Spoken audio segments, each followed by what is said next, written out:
कुछ तकलीफ़ें ऐसी होती हैं जिन्हें हम किसी से कह भी नहीं पाते और चुपचाप हर दिन अपने अंदर सहते रहते हैं। लोग अक्सर पूछते हैं सब ठीक है ना, और हम मुस्कुराकर कह देते हैं हाँ सब ठीक है, क्योंकि हर दर्द को शब्दों में बयां नहीं किया जा सकता।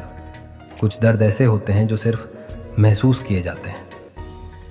समय के साथ हम जीना तो सीख जाते हैं, लेकिन कुछ जख्म ऐसे होते हैं जो भरते नहीं, बस उनके साथ जीने की आदत हो जाती है।